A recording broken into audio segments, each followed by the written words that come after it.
may need to respond as well concerning all of these things, because from the understanding of the curfew, there isn't anyone this morning.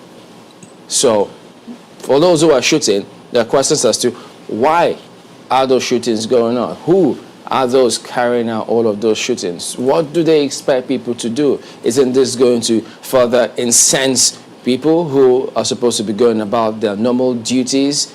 So more questions perhaps than answers.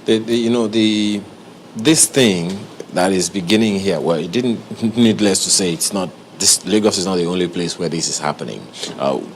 The social media platform, what they call Twitter Street, is replete with videos of security operatives being pushed back by citizens. Even, men of the armed forces. One video I saw of that happening in Anambra State, and that is one.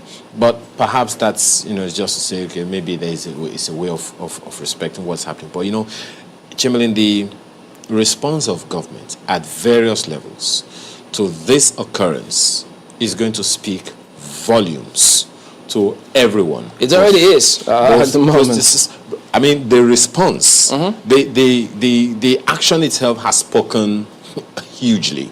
But how government at various levels responds to this is going to speak volumes about anything and everything we represent as a people. Remember, there was curfew in Edo State.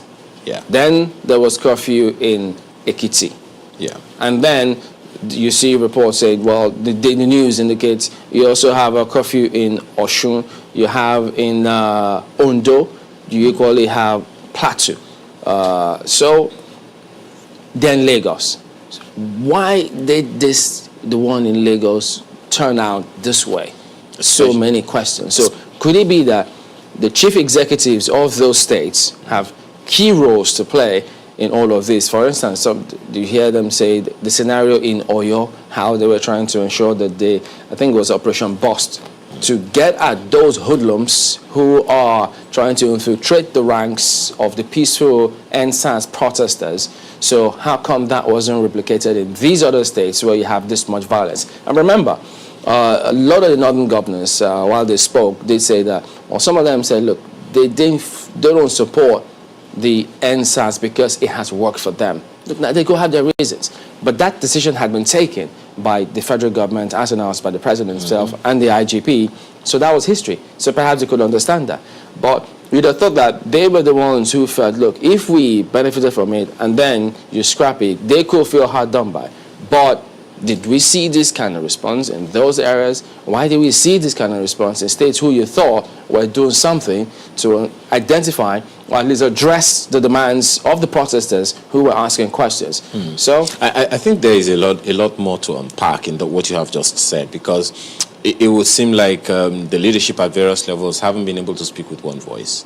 And especially because the northern governors are saying, the governors forum is saying, look, it's working for some people, it's not working for some people. But then you would see from the way the protests have gone that it is not a north-south thing. There were protests in Kano, there were protests in Gombe, there were protests in Taraba. So it's not because it's just the south that is doing this. It's not a north-south thing. It's not a Christian-Muslim thing. It's not an ethnic thing. It is a national thing. The earlier government, wakes up to see that, the better for all of us, in the entire scheme of things. Again, I will reference what we have said earlier, that look, 27 years ago, when the government took a decision, it resulted in protests that lasted 5 years. And after those 5 years, we began a transition program that led us into the Fourth Republic in 1999. And that is what we have had until now. It produced some leaders. Many of them were not the people who championed the protests at that time.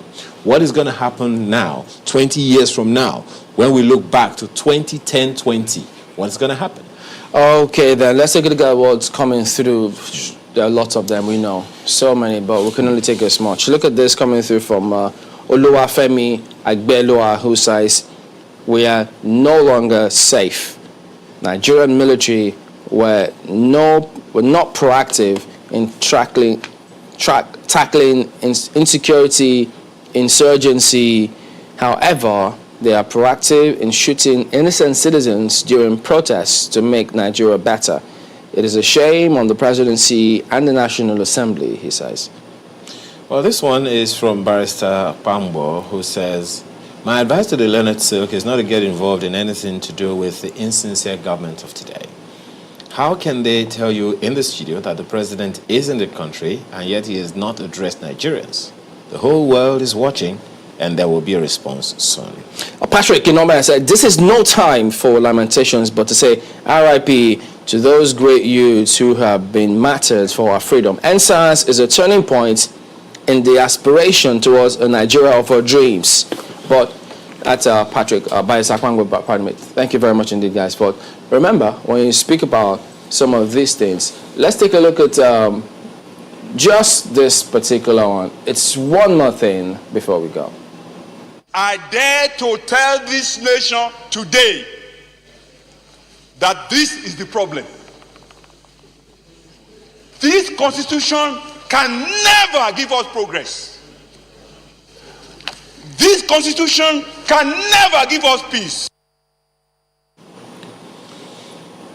There you go.